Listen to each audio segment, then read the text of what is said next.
Hi, hello, my dear competitive aspirants. This is your Prasanna Harikrishna. So today we are going to see central government schemes. కేంద్ర ప్రభుత్వానికి సంబంధించినటువంటి పథకాలు. ఎందుకంటే ఇది చాలా ఇంపార్టెంట్. కేంద్ర ప్రభుత్వ పథకాలే కాదు, కన్సర్న్ స్టేట్కి సంబంధించి సంబంధిత రాష్ట్రానికి సంబంధించినటువంటి రాష్ట్ర ప్రభుత్వ పథకాలు కూడా మనకు పోటీ పరీక్షల లోపల చాలా ఇంపార్టెంట్. అది ఆంధ్రప్రదేశ్ రాష్ట్రం కావచ్చు, తెలంగాణ రాష్ట్రం కావచ్చు. సో ఈరోజు ఈ సెషన్ లోపల మనము కేంద్ర ప్రభుత్వ పథకాలను మనం ఏ విధంగా చదవాలి, సో ఎట్లాంటి క్లారిటీతో మనం చదివినట్లయితే మనకు మంచి మార్క్స్ రావడానికి అవకాశం ఉంటుంది అనేది మనం డిస్కస్ చేద్దాం. మరి గుర్తుపెట్టుకోండి, కేంద్ర ప్రభుత్వ పథకాలకు సంబంధించి మీరు ఏ ఎగ్జామ్ రాసినా, అంటే స్టేట్ లెవెల్ లోపల కానీ సెంట్రల్ లెవెల్ లోపల కానీ ఏ ఎగ్జామ్ రాసినా కూడా మీకు మినిమం ఒక 5 నుంచి 10 క్వశ్చన్స్, సో 5 to 10 క్వశ్చన్స్, అంటే 5 నుంచి 10 మార్కులు మనకు రావడానికి అవకాశం ఉన్నటువంటి ఏరియా ఏది అంటే సెంట్రల్ గవర్నమెంట్ స్కీమ్స్. మరి ఎట్లా చదవాలి, అసలు దీన్ని ఏముంటాయి అసలు కేంద్ర ప్రభుత్వ పథకాలకు సంబంధించి అని చూసే ముందు సో ఒక చిన్న కాన్సెప్ట్ మీకు ఎక్స్ప్లెయిన్ చేస్తాను. అసలు ఏంటి సెంట్రల్ గవర్నమెంట్ స్కీమ్స్ అనే దానికి సంబంధించి గుర్తుపెట్టుకోండి. మరి కేంద్ర ప్రభుత్వ పథకాలను బేసిక్గా మనము 2 రకాలుగా క్లాసిఫై చేయడం జరుగుతుంది. గుర్తుపెట్టుకోండి, ఓకే. ఒకటి ఏంటి అంటే సెంట్రల్, మొదటిది central sector schemes, okay, central sector schemes అని చెప్పేసి ఒకటి. రెండవది సిఎస్ఎస్ అంటే సెంట్రల్లీ స్పాన్సర్డ్ స్కీమ్స్ అనేది ఇంకొకటి. అంటే సెంట్రల్లీ స్పాన్సర్డ్ స్కీమ్స్ అంటే కేంద్ర ప్రాయోజిత పథకాలు అని చెప్పేసి అంటాం మనం దీన్ని చాలాసార్లు చాలా సందర్భాల లోపల మీరు ఏదైనా ఇన్ఫర్మేషన్ చదివేటప్పుడు ఈ పదాన్ని వినుండాలి మీరు, కేంద్ర ప్రాయోజిత పథకాలు అని చెప్పేసి. సో సెంట్రల్లీ స్పాన్సర్డ్ స్కీమ్స్ అని చెప్పేసి, సెంట్రల్ సెక్టార్ స్కీమ్స్ కేంద్ర రంగ పథకాలు అని చెప్పేసి ఒకటి. సో 2 రకాలుగా బ్రాడర్ స్పెక్ట్రమ్ లోపల మనం క్లాసిఫై చేస్తాం. క్లియర్? దెన్ మరి ఈ సెంట్రల్ సెక్టార్ స్కీమ్స్ ఏవైతే ఉన్నాయో ఇవి ఎవరు దీనికి ఫండింగ్ కానీ ప్లస్ దీని యొక్క ఇంప్లిమెంటేషన్ కానీ ఇంపార్టెంట్ గుర్తుపెట్టుకోవాలి. దీనికి సంబంధించినటువంటి ఆర్థిక వనరుల యొక్క అలొకేషన్ ఏదైతే ఉందో, కేటాయింపు ఏదైతే ఉందో, అదేవిధంగా దీనికి సంబంధించినటువంటి అమలు యంత్రాంగం ఇంప్లిమెంటేషన్ ఏదైతే ఉందో ఇది ఎవరి యొక్క బాధ్యత అంటే central governments. Okay, so central governments, so కేంద్ర ప్రభుత్వం యొక్క బాధ్యత. మరి గుర్తుపెట్టుకోవాలి, ఇంపార్టెంట్. ఈ పథకాల యొక్క రూపకల్పన ఏ జాబితా ఆధారంగా దేన్ని బేస్ చేసుకొని జరుగుతూ ఉంటుంది అంటే సెంట్రల్ లిస్ట్, కేంద్ర జాబితా. ఓకే, సో కేంద్ర జాబితా ఏదైతే ఉందో మనకు జనరల్గా ఈ కాన్స్టిట్యూషన్ ఆఫ్ ఇండియా, భారత రాజ్యాంగం లోపల మీరు చాలా సందర్భాల లోపల చూసుంటారు, చదువుంటారు. 3 జాబితాలు మనకి ఇక్కడ కనబడతా ఉంటాయి. సో కేంద్ర జాబితా సెంట్రల్ లిస్ట్ అని చెప్పేసి ఒకటి, రాష్ట్ర జాబితా స్టేట్ లిస్ట్ అని చెప్పేసి ఒకటి, మూడవది ఉమ్మడి జాబితా దట్ ఈస్ కాంకరెంట్ లిస్ట్ అని చెప్పేసి ఒకటి. సో 3 జాబితాలు ఉంటాయి. అందులోపల కేంద్ర జాబితా సెంట్రల్ లిస్ట్కి సంబంధించినటువంటి అంశాలు ఏవైతే ఉన్నాయో ఆ అంశాలను ఆధారంగా చేసుకొని వివిధ రకాల పథకాలను రూపొందించడం జరుగుతుంది. ఆ విధంగా రూపొందించినట్లయితే మనం ఏమంటాము అంటే సెంట్రల్ సెక్టార్ స్కీమ్స్ అని చెప్పేసి అంటాం. కాబట్టి ఇవి సెంట్రల్ లిస్ట్ కాబట్టి దీని యొక్క ఇంప్లిమెంటేషన్ కానీ దానికి సంబంధించినటువంటి నిధుల యొక్క కేటాయింపు, సో ఫండ్ అలొకేషన్ ఏదైతే ఉందో అదంతా కూడా ఎవరి ఆధ్వర్యం లోపల జరుగుతూ ఉంటుంది అంటే central governments. Clear? Then come to centrally sponsored schemes. మరి వీటికి సంబంధించి ఇది కంప్లీట్గా మనకు దీనికి సంబంధించినటువంటి ఫండ్ అలొకేషన్ అండ్ ఇంప్లిమెంటేషన్ ఏదైతే ఉందో, so fund allocation and implementation ఇవి 2 అంశాలు మనకి ఇక్కడ కనబడుతున్నాయి, ఇక్కడ కనబడుతున్నాయి.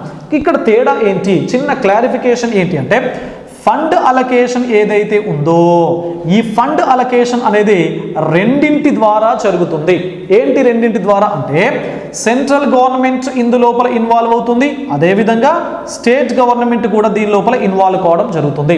So central government and state government both involve in the allocation of funds, but the implementation అమలు అనేది కేవలము సంబంధిత state or UT so UT అంటే యూనియన్ టెరిటరీ, అంటే కేంద్ర పాలిత ప్రాంతము. ఓకేనా? సో ఇంప్లిమెంటేషన్ అమలుకు వచ్చేసరికి సంబంధిత రాష్ట్రము కానీ లేదా సంబంధిత కేంద్ర పాలిత ప్రాంతం ఏదైతే ఉందో సో అది తన యొక్క పథకాన్ని అంటే సెంట్రల్లీ స్పాన్సర్డ్ స్కీమ్స్ని ఇంప్లిమెంట్ చేయడం జరుగుతూ ఉంటుంది, గుర్తుపెట్టుకోండి. కాబట్టి నిధుల కేటాయింపులో రెండు పాల్గొంటున్నాయి. అమలు లోపల మాత్రము కేవలము సంబంధిత రాష్ట్రం లేదా కేంద్ర పాలిత ప్రాంతం మాత్రమే ఇన్వాల్వ్ కావడం జరుగుతున్నది.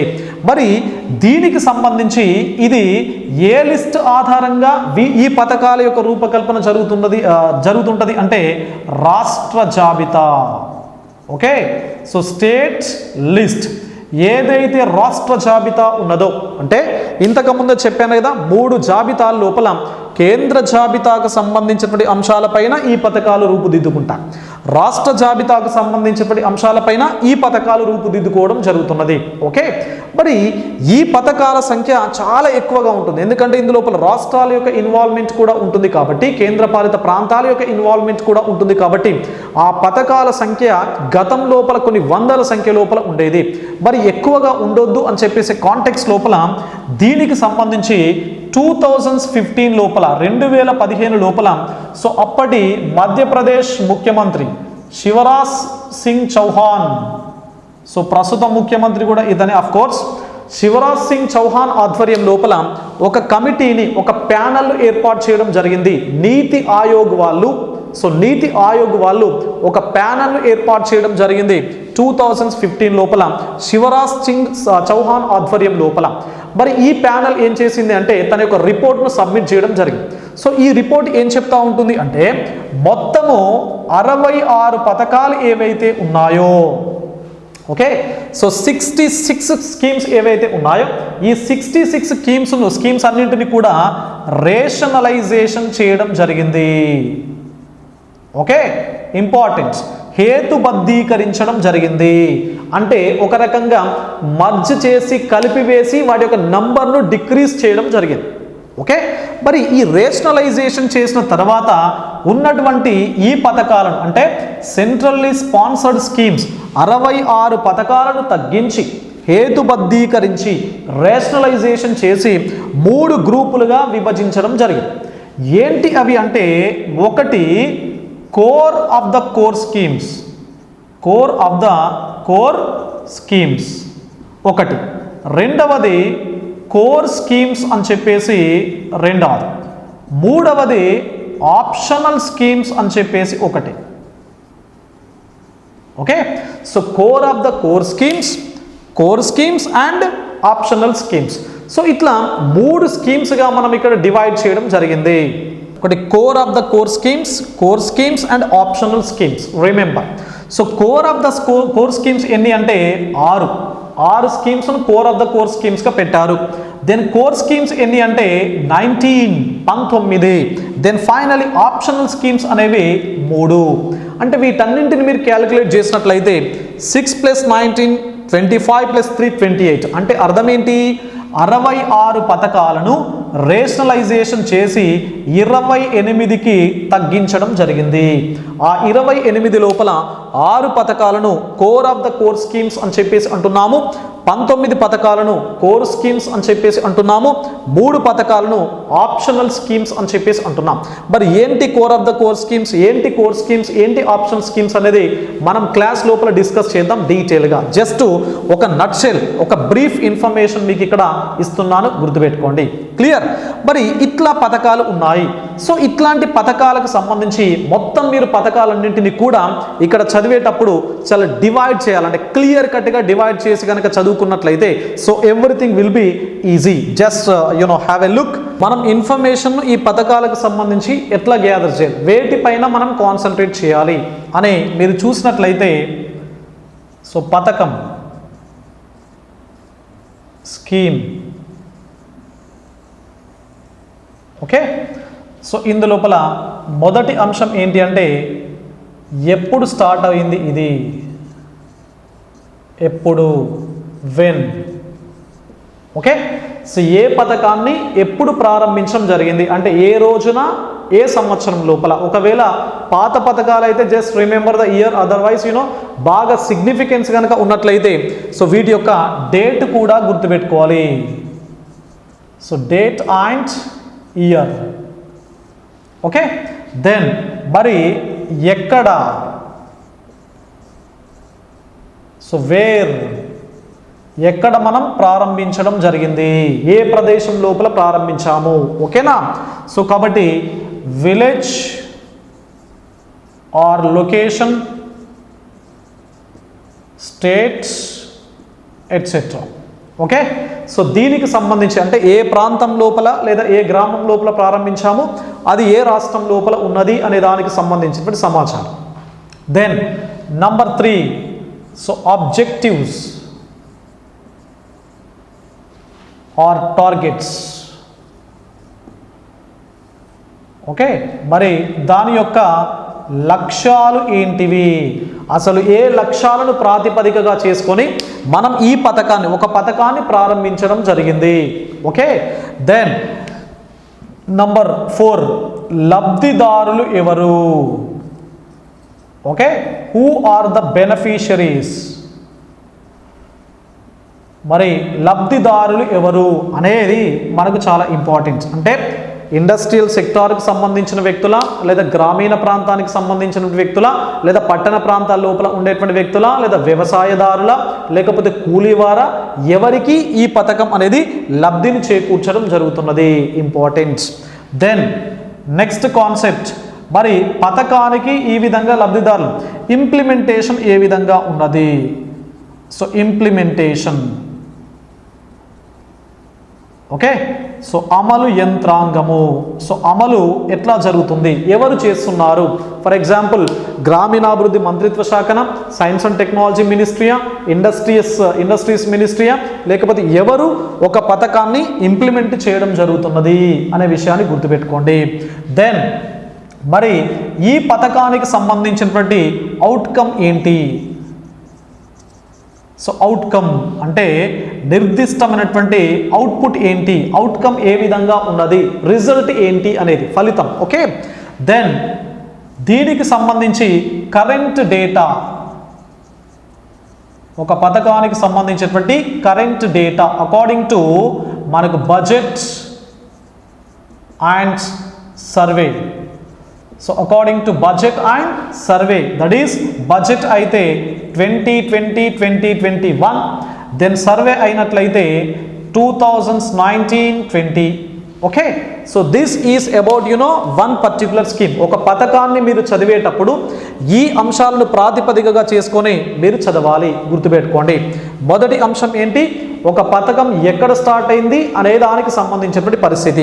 ఎక్కడ స్టార్ట్ అయింది అంటే ఎప్పుడు స్టార్ట్ అయింది, డేట్ అండ్ ఇయర్ ఏమైనా ఉంటే, సిగ్నిఫికెన్స్ ఉంటే డేట్ అండ్ ఇయర్ గుర్తుపెట్టుకోండి, లేకపోతే just remember the year. Then ఎక్కడ స్టార్ట్ అయింది, దాని యొక్క విలేజ్ ఆర్ లొకేషన్ ఏంటి, అది ఏ రాష్ట్రం లోపల ఉన్నది. దెన్ ఆబ్జెక్టివ్స్, ప్రతి పథకానికి కొన్ని ఆబ్జెక్టివ్స్ ఉంటాయి. మరి ఏంటి ముఖ్యమైనటువంటి లక్ష్యం ఏంటి, ఏ లక్ష్యాన్ని ప్రాతిపదికగా చేసుకొని ఒక పథకాన్ని ప్రారంభించడం జరిగింది, గుర్తుపెట్టుకోండి. దెన్ మరి ఈ పథకం ఎవరు టార్గెట్గా, అసలు టార్గెట్ పీపుల్ ఎవరు, బెనిఫిషరీస్ ఎవరు అనేది మనకి ఇక్కడ ఇంపార్టెంట్. దెన్ మరి ఒక పథకం యొక్క ఇంప్లిమెంటేషన్ ఏ విధంగా ఉంది, ఎవరు ఇంప్లిమెంట్ చేస్తున్నారు, అదేవిధంగా ఈ పథకం యొక్క అవుట్కమ్, అల్టిమేట్ రిజల్ట్ ఏ విధంగా ఉన్నది. దెన్ కరెంట్ డేటా అంటే బడ్జెట్స్ అండ్ సర్వే ప్రకారము ఈ పథకానికి కేటాయింపులు ఏ విధంగా ఉన్నాయి, దాని యొక్క స్టేటస్ ఏంటి. క్లియర్. సో ఇది మరి కంప్లీట్గా మీరు ఈ విధంగా దీని ఆధారంగా మీరు చదవాలి. మరొక చిన్న జస్ట్ బ్రీఫ్ నట్షెల్ ఇస్తున్నాను. మీకు తెలుసు కదా MG NREGA. Okay, so Mahatma Gandhi national rural employment guarantee Act ద్వారా వచ్చింది ఏంటి అంటే స్కీమ్. ఓకే, సో మరి Mahatma Gandhi national rural employment guarantee act or scheme, జాతీయ గ్రామీణ ఉపాధి హామీ పథకం గురించి మీకు అందరికీ తెలుసు కదా. సో దాన్ని ఇక్కడ అప్లై చేస్తే, ఎందుకంటే దీని యొక్క ఇన్ఫర్మేషన్ చాలా వ్యాస్ట్గా ఉంటుంది, చాలా బ్రాడర్ స్పెక్ట్రమ్ లోపల ఉంటుంది. దీనిపైన మనం స్పెషల్ క్లాస్ చూద్దాం. కానీ ఈ కాంటెక్స్ట్ లోపల జస్ట్ ఒక బ్రీఫ్ ఇన్ఫర్మేషన్ మీకు ఇస్తాం. మరి ఇప్పుడు దీనికి అప్లై చేస్తే Mahatma Gandhi national rural employment guarantee స్కీమ్ను ఒకసారి గమనించినట్లయితే ఇక్కడ మొదటిది ఏంటిది మనకు ఎప్పుడు ఏంటి అని గమనించినట్లయితే ఎప్పుడు దిస్ ఈస్ ఫిబ్రవరి 2, 2016 డేట్ కూడా గుర్తుపెట్టుకోండి, ఎందుకంటే ఇది చాలా సిగ్నిఫికెంట్ స్కీమ్ కాబట్టి ఫెబ్ 2, 2016 2006 ఓకే. సో 2006 లోపల దీన్ని మనం ప్రారంభించడం జరిగింది. ఇది చాలా సిగ్నిఫికెంట్ కాబట్టి నేను పర్టికులర్గా డేట్ చెప్తున్నాను, that is February 2, and particular year చెప్తున్నాను, దట్ ఈస్ 2006. చట్టం మాత్రం 2005 లోపల చేయడం జరిగింది. పథకం ఎప్పటి నుంచి వచ్చింది అమలు లోపలికి అంటే 2006 లోపల నుంచి. ఓకే. దెన్ రెండవ కాన్సెప్ట్ ఏంటి, ఎక్కడ, వేర్ అని చెప్పేసి. మరి ఈ పథకాన్ని మన రాష్ట్రం లోపలనే స్టార్ట్ చేయడం జరిగింది, గతంలో ఉన్నటువంటి యునైటెడ్ ఏపీ లోపల. దట్ ఈస్ అనంతపురం జిల్లాకు సంబంధించినటువంటి బండ్లపల్లి. సో బండ్లపల్లి అనంతపూర్ జిల్లాకు సంబంధించి ప్రస్తుత ఆంధ్రప్రదేశ్. ఓకే. సో బండ్లపల్లి అనేటువంటి గ్రామం లోపల అనంతపూర్ జిల్లా లోపల ఆంధ్రప్రదేశ్ రాష్ట్రం లోపల ఈ పథకాన్ని మనం ప్రారంభించడం జరిగింది. దెన్ మూడవది ఏంటి, టార్గెట్స్.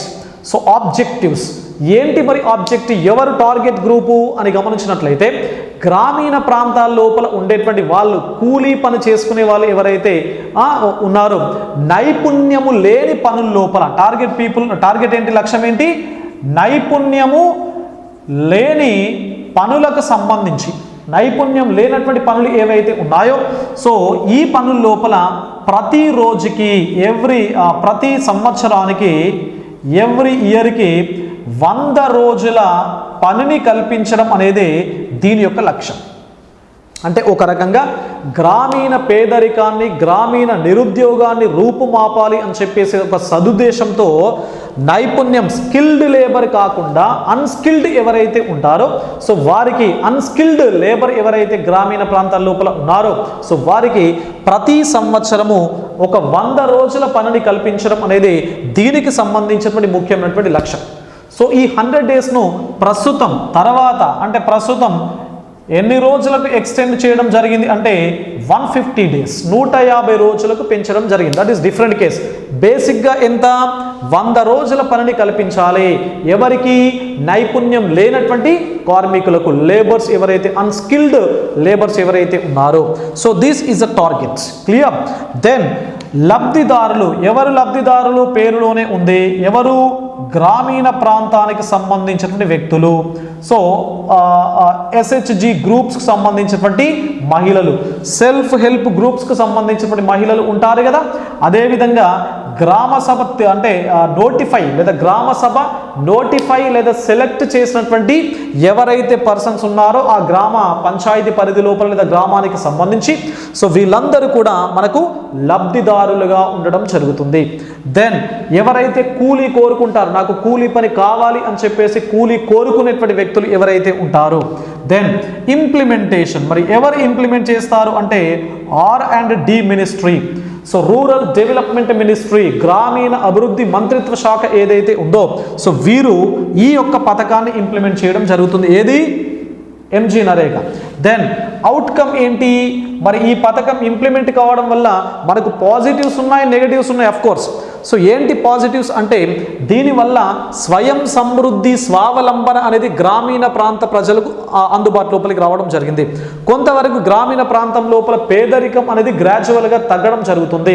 సో వాళ్ళకు అంటే తమ కాళ్ళ మీద తాము నిలబడుతున్నాము అని చెప్పేసి ఒక రకమైనటువంటి కాన్ఫిడెన్స్ అనేది బిల్డ్ కావడం జరుగుతుంది. వలసలు, మైగ్రేషన్ అనేది తగ్గడం జరుగుతుంది.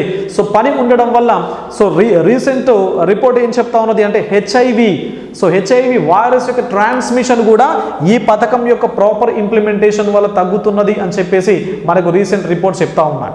కాబట్టి so these are the positive outcomes అన్నమాట. దెన్ మరి కరెంట్ డేటా ఏంటి, అసలు దీనికి ఎంత కేటాయించడం జరిగింది సో ప్రస్తుత బడ్జెట్ లోపల. సో గుర్తుపెట్టుకోండి, సో ఇది MG నరేగాకు సో ప్రస్తుతము 61,500 crores, 61,500 కోట్లను కేటాయించడం జరిగింది MG నరేగాకు. ఎప్పుడు, 2020-21 బడ్జెట్ అలొకేషన్ లోపల నిర్మలా సీతారామన్ ఆర్థిక మంత్రి సో 61,500 కోట్లను కేటాయించడం జరిగింది. గుర్తుపెట్టుకోండి. సో ఇది గతం లోపల 71,001.81 అంటే సుమారుగా 71,000 అంటే 1 కోటి. సో 71,000 కోట్ల రూపాయలను 2019-20 ఫినాన్షియల్ ఇయర్ లోపల బడ్జెట్ లోపల అలొకేట్ చేయడం జరిగింది. అంటే గత బడ్జెట్ 2019-20 బడ్జెట్ లోపల అరౌండ్ 71,000 crores అలొకేషన్ జరిగితే 2020-21 లోపల 61,500 crores బడ్జెట్ అలొకేషన్ అనేది జరిగింది. అంటే రఫ్గా దీని బడ్జెట్ అలొకేషన్ ఒక 13% అనేది తగ్గింది. సో 13% రెడ్యూస్ అనేది మనకు రిడక్షన్ అనేది ఇక్కడ కనబడతా ఉన్నది. ఏది ఎంజీ నరేగాకు సంబంధించినటువంటి బడ్జెట్ అలొకేషన్స్ లోపల గత సంవత్సరంతో పోల్చినట్లయితే ప్రస్తుత సంవత్సరానికి. ఓకేనా? సో ఇట్లా మీరు తప్పనిసరిగా ఈ కాంటెక్స్ట్ లోపల ఇంకా చాలా ఇన్ఫర్మేషన్ ఉంటుంది. జస్ట్ ఒక మీకు బ్రీఫ్ ఐడియా ఇస్తున్నాను. ఎంజీ నరేగాను మీరు ఈ కాన్సెప్ట్కు అప్లై చేసినట్లయితే సో ఇట్లా మనకు ఇన్ఫర్మేషన్ అనేది వస్తుంది. ఓకేనా? సో ఇక్కడ మనకు చాలా రకాల పథకాలు ఉంటాయి. ఆ పథకాలను ఒక్కొక్క సెక్టార్ వైజ్గా డివైడ్ చేయడం జరుగుతూ ఉంటుంది. సో ఇట్లా డివైడ్ చేసి మనం చదువుకున్నట్లయితే సో తప్పనిసరిగా మనకు మంచి మార్క్స్ రావడానికి అవకాశం ఉంటుంది. మనకు ఒక క్లారిటీ వస్తుంది. ఫస్ట్ ఏంటి అంటే మనకు సబ్జెక్టు పైన ఒక మంచి క్లారిటీ రావడానికి అవకాశం అనేది ఉంటుంది. ఓకేనా? మీరు ఇక్కడ పథకాలు మొత్తాన్ని కూడా సో పథకాలన్నింటినీ కూడా మీకు అనుగుణంగా విభజించండి. అది విభాగాల వారీగా కానీ లేదా ఏదైనా ఒక మంత్రిత్వ శాఖ ఇంప్లిమెంట్ చేసే పథకాలను ఆ హెడ్ కింద కానీ లేకపోతే ఒక కాన్సెప్ట్ను ఆధారంగా చేసుకుని ఆ కాన్సెప్ట్ పరిధి లోపలికి వచ్చేటువంటి అన్ని పథకాలను దాని కింద చదవడం. ఓకే? ఫర్ ఎగ్జాంపుల్ నేను ఇక్కడ చెప్తున్నాను ఏంటి అంటే కొన్ని అంశాలను నేను మీకు వివరిస్తూ ఉన్నాను. ఒకటి ఫర్ ఎగ్జాంపుల్ అగ్రికల్చర్ అంటే వ్యవసాయ రంగానికి సంబంధించినటువంటి పథకాలు. Okay? Schemes related to agriculture system. Okay? So ఇక్కడ వ్యవసాయ రంగానికి సంబంధించినటువంటి గతం నుంచి ప్రస్తుతం వరకు అంటే భారతదేశానికి స్వాతంత్రం వచ్చినప్పటి నుంచి సో ఇప్పుడు 2020 వరకు అంటే రీసెంట్గా అగ్రికల్చర్ బెనిఫిట్ ప్రధానమంత్రి agriculture scheme that is farmer scheme ఏదైతే ఉందో అప్పటి వరకు మొత్తం స్కీమ్స్ను దీని కింద మీరు డిస్కస్ చేయాలి. ఫర్ ఎగ్జాంపుల్ అగ్రికల్చర్కి రిలేటెడ్గా ఉండేటువంటి చాలా ఇంపార్టెంట్ మేజర్ బ్రేక్ త్రూస్ ఏంటి? సో CADP ఉంది, command area development programme, AIBP ఉంది, యాక్సిలరేటెడ్ ఇరిగేటెడ్ బెనిఫిట్స్ ప్రోగ్రామ్ అని చెప్పేసి. అదేవిధంగా PM ప్రధానమంత్రి కృషి సించాయ్ యోజన అని చెప్పేసి ఉన్నది. అదేవిధంగా ప్రధానమంత్రి ఫసల్ బీమా యోజన PMFBY ఉన్నది. అదేవిధంగా నీరాంచల్ ఏంటది? నీరాంచల్ హరియాలి. అదేవిధంగా PM కిసాన్ స్కీమ్. ఓకే? రీసెంట్గా వచ్చినటువంటి స్కీమ్. ఇట్లా ఇంకా చాలా ఉంటాయి. జస్ట్ మీకు I want to give you some brief information related to one particular segment. What is that segment? Agriculture. Okay? So వ్యవసాయానికి సంబంధించినటువంటి ఏవైతే పథకాలు ఉన్నాయో ఆ పథకాలన్నింటికి సంబంధించినటువంటి ఇన్ఫర్మేషన్ మీరు ఒక దగ్గర వ్యవసాయం అని చెప్పేసి మొత్తం వ్యవసాయానికి సంబంధించినటువంటి అంశాల గురించి ఏ స్కీమ్స్ ఉన్నాయి దానికి రిలేటెడ్గా ఉండేటువంటి ఇన్ఫర్మేషన్. ఓకేనా? సో ఒకటి CADP, AIBP, PMKSY, PMFBY, Neeranchal Hariyali and PM farmer scheme. So ఇట్లా చాలా పథకాలు ఉంటాయి. ఆ చాలా పథకాలకు సంబంధించిన ఇన్ఫర్మేషన్ మీరు గుర్తుపెట్టుకోవాలి. ఓకేనా? Then come to number 2. రెండవది ఏంటి? ఆరోగ్యం ఉంది. ఓకే? హెల్త్. మరి హెల్త్కి రిలేటెడ్గా ఉండేటువంటి స్కీమ్స్ ఏంటి? హెల్త్కి రిలేటెడ్గా ఉండేటువంటి స్కీమ్స్ ఏవైతే ఉన్నాయో వాటన్నింటిపైన కూడా మీరు నోట్స్ తయారు చేసుకోవాలి. ఫర్ ఎగ్జాంపుల్ హెల్త్కి రిలేటెడ్గా JSY ఉన్నది, జనని సురక్ష యోజన, NRHM ఉంది, నేషనల్ రూరల్ హెల్త్ మిషన్ అనేది ఉన్నది. దెన్ SBA స్వచ్ఛ భారత్ అభియాన్ ఉన్నది, Swachh Bharat Abhiyan. Next PM Jan Aushadhi Yojana. So PM Jan Aushadhi Yojana అని చెప్పేసి ఉన్నది. Next national Ayush mission NAM ఉన్నది, national Ayush mission. Then Ayushman Bharat etcetera. Okay, Ayushman Bharat. So ఇట్లా చాలా రకాల స్కీమ్స్ మనకు హెల్త్కి రిలేటెడ్గా ఉంటాయి. కాబట్టి ఏమున్నాయి హెల్త్కి రిలేటెడ్గా, వాటికి సంబంధించినటువంటి ఇన్ఫర్మేషన్ ఏదైతే ఉందో దానిపైన కాన్సన్ట్రేట్ చేయండి. Clear? Then come to number 3. మూడవది ఏంటి? ఎడ్యుకేషన్, విద్య. సో విద్యా రంగానికి సంబంధించినటువంటి పథకాలను మళ్ళీ ఒక దగ్గర కంప్లీట్గా ఇన్ఫర్మేషన్తో మీరు డెవలప్ చేసుకోండి. ఫర్ ఎగ్జాంపుల్ మీకు కొన్ని శాంపుల్ ఎగ్జాంపుల్ చెప్తున్నాను. SSA, that is Sarva Shiksha Abhiyan. Then RMSA, Rashtriya Madhyamik Shiksha Abhiyan. Then KGBV, okay, so Kasturba Gandhi Balika Vidyalayas ఏవైతే ఉన్నాయో. Then MDM, mid day meal programme, mid day మీల్స్కి సంబంధించిన ప్రోగ్రామ్ ఏదైతే ఉందో. అదేవిధంగా రూసా, రాష్ట్రీయ ఉच्चतर శిక్షా అభియాన్, రాష్ట్రీయ ఉच्चतर శిక్షా అభియాన్. అదేవిధంగా Beti Bachao Beti Padhao, so BBBP, Beti Bachao Beti Padhao etcetera. So ఇట్లా చాలా రకాల స్కీమ్స్ ఏవైతే ఉన్నాయో ఈ స్కీమ్స్ అన్నీ కూడా మనకు ఎడ్యుకేషన్ లేదా విద్యా వ్యవస్థకు సంబంధించినటువంటి పథకాలు. మరి వీటన్నింటిపైన మీరు ఇన్ఫర్మేషన్ గ్యాదర్ చేసుకోవాలి. Then number 4, poverty and unemployment. So పేదరికము అండ్ నిరుద్యోగానికి సంబంధించినటువంటి పథకాలు ఏమున్నాయి, గతం నుంచి ప్రస్తుతం వరకు ఏమున్నాయి. For example EAS, employment assurance programme. So JRY, Jawahar Rozgar Yojana. So అదేవిధంగా SGSY, స్వర్ణ జయంతి గ్రామ్ స్వరోజ్గార్ యోజన. అదేవిధంగా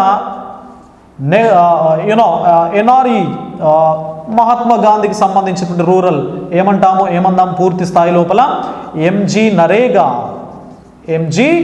NREGA. So Mahatma Gandhi national rural employment guarantee act or యాక్ట్ను బేస్ చేసుకొని స్కీమ్ రావడం జరిగింది 2006 లోపల. Okay, so Mahatma Gandhi national rural employment guarantee act చట్టము, దాని ఆధారంగా చేసుకుని వచ్చినటువంటి పథకం స్కీమ్. ఓకేనా? సో ఇట్లా మనకు కంప్లీట్గా పేదరికానికి అదేవిధంగా నిరుద్యోగానికి సంబంధించినటువంటి పథకాలు ఏమున్నాయి అనే కాంటెక్స్ట్ ఏదైతే ఉందో సో దాని ప్రకారం మీరు చదువుకోండి. Then number 5, infrastructure. సో మౌలిక వసతులు అంటే ఏంటి అంటే రోడ్లకు సంబంధించినటువంటి పథకాలు కానీ, గృహ నిర్మాణానికి సంబంధించినటువంటి పథకాలు కానీ, నీటి సప్లై, వాటర్ సప్లైకి సంబంధించినటువంటి పథకాలు కానీ, లేదా కమ్యూనికేషన్ సిస్టమ్కి సంబంధించినటువంటి పథకాలు ఏవైతే ఉన్నాయో సో ఇవన్నీ కూడా మనకు మౌలిక వసతుల పరిధి లోపలికి రావడం జరుగుతుంది. ఇన్ఫ్రాస్ట్రక్చరల్ స్కీమ్స్ అని చెప్పేసి అంటాం. ఫర్ ఎగ్జాంపుల్ IAY ఉంది అంటే Indira Awas Yojana. PMAY, it is modified into PMAY, so prime ministers Awas Yojana. అదేవిధంగా ప్రైమ్ మినిస్టర్ గ్రామీణ సడక్ యోజన PMGSY, గ్రామీణ సడక్ యోజన అని చెప్పేసి పేరుతో. అదేవిధంగా Indiramma, what is that? Indiramma. అదేవిధంగా BNY, that is Bharat Nirman Yojana etcetera. Okay, so ఇవన్నీ కూడా మనకు ఏంటివి? మౌలిక వసతుల యొక్క పెంపుకు లేదా అభివృద్ధికి సంబంధించినటువంటి పథకాలు. కాబట్టి సో ఏమున్నాయి దీని కింద అనేది మీరు తప్పనిసరిగా ఇన్ఫర్మేషన్ గ్యాదర్ చేసుకోవాలి. దానికి సంబంధించినటువంటి ఇన్ఫర్మేషన్తో మీకు కూడినటువంటి ఒక పర్టికులర్ టాపిక్ను మీరు డిజైన్ చేసుకొని రాసుకోవాలి. దెన్ నంబర్ 6, 6వది energy. So schemes related to energy.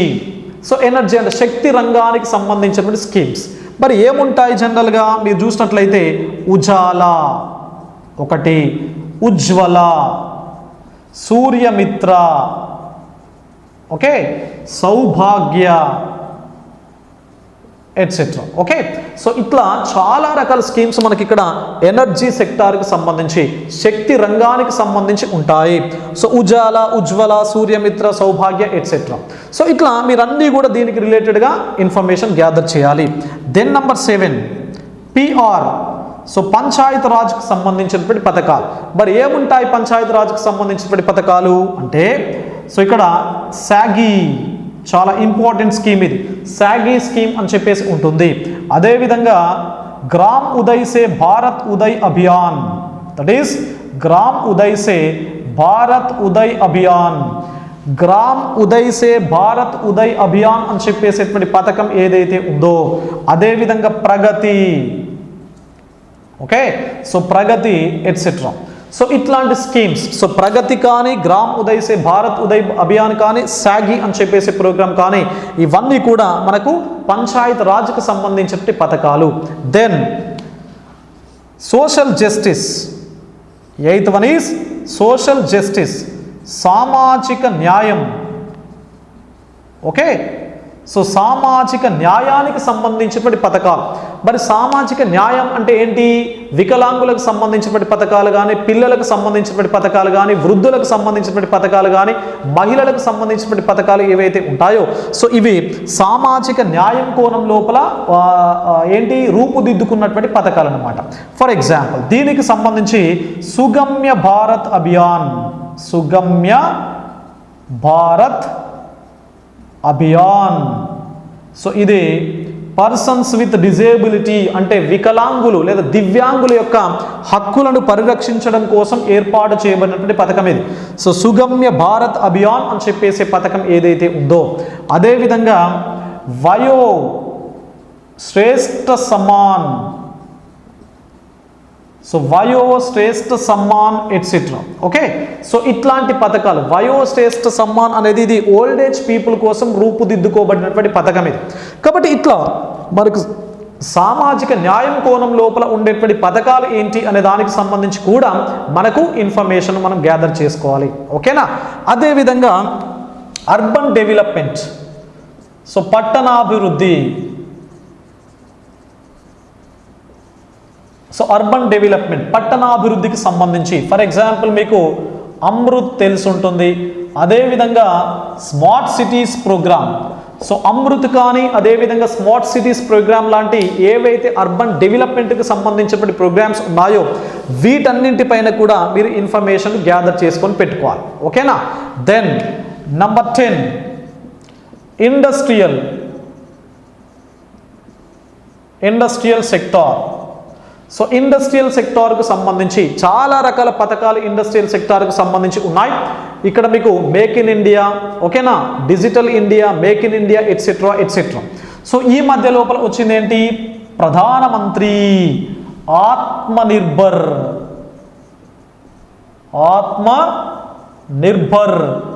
Bharat Abhiyan. So ప్రధానమంత్రి ఆత్మనిర్భర్ భారత్ అభియాన్ అని చెప్పేసి, ఎందుకంటే ఈ పథకం అనేది భారతదేశం లోపల నైపుణ్యాల యొక్క అభివృద్ధిని ఎక్కువ మొత్తంలో ఎంకరేజ్ చేస్తుంది. భారతదేశం యొక్క స్వయం సమృద్ధి స్వావలంబనకు తోడ్పడేటువంటి పథకము. అంటే భారతదేశం లోపల వివిధ రకాల పరికరాలు కానీ వివిధ రకాల ప్రోడక్ట్స్ ఏవైతే ఉన్నాయో సో వాటిని ప్రొడ్యూస్ చేయాలి అని చెప్పేసి ఉద్దేశంతో ఈ కరోనా లాక్డౌన్ పీరియడ్ లోపల ఎప్పుడైతే చైనా నుంచి వస్తున్నటువంటి ప్రోడక్ట్స్ను బ్యాన్ చేస్తూ చాలా టిక్టాక్ కానీ ఇతరత్ర యాప్స్ను కూడా బ్యాన్ చేస్తూ తప్పనిసరిగా ఇండియా లోపల స్వయం సమృద్ధిని సాధించాలి అని చెప్పేసి కాంటెక్స్ట్ లోపల 21 lakh crores ఈ పథకానికి అలకేట్ చేయడం జరిగింది. కాబట్టి సో ఇట్లాంటి పథకాలు ఏవైతే ఉన్నాయో ఇట్లా మనం మొత్తం ప్రతి సెక్టార్ లేదా సెగ్మెంట్కి సంబంధించి క్లియర్గా దేనికదే మనం డివైడ్ చేసుకుంటూ ఒక్కొక్క సెగ్మెంట్ కింద ఏమేం పథకాలు వచ్చాయి, ఎప్పటి నుంచి మనకు స్వాతంత్రం వచ్చినప్పటి నుంచి ప్రస్తుతం వరకు మొత్తం ప్రతి పథకాన్ని మనం డీటెయిల్గా కనుక డిస్కస్ చేసినట్లయితే తప్పనిసరిగా ఈ పథకాలు మీకు ప్రతి ఎగ్జామ్ లోపల మీకు ఎకానమీ లోపల ఈ పథకాలు కవర్ అవుతూ ఉంటాయి, పాలిటీ లోపల కవర్ అవుతూ ఉంటాయి, అదేవిధంగా జనరల్గా ప్రభుత్వానికి సంబంధించినటువంటి పథకాలు అనేటువంటి చాప్టర్ లోపల ఈ పథకాలు కవర్ కావడం జరుగుతుంది. కాబట్టి సో ఇట్లా మీకు ఒక్కొక్క హెడ్ దేనికదే కంప్లీట్గా ఈ విధంగా డివైడ్ చేసుకుంటూ కనుక వెళ్తే తప్పనిసరిగా మీకు మంచి రిజల్ట్ అనేది రావడానికి అవకాశం అనేది ఉంటుంది. సో జాగ్రత్తగా గమనించండి. So thank you my dear competitive aspirants. So జాగ్రత్తగా క్లాసెస్ వినండి, జాగ్రత్తగా చదవండి. సో ఎవరైతే సబ్స్క్రైబ్ చేసుకోలేదో సబ్స్క్రైబ్ చేసుకోండి, దీన్ని షేర్ చేయండి, బెల్ ఐకాన్ క్లిక్ చేయండి, లైక్ చేయండి, అదేవిధంగా కామెంట్ చేయండి. Right? So thank you one and all.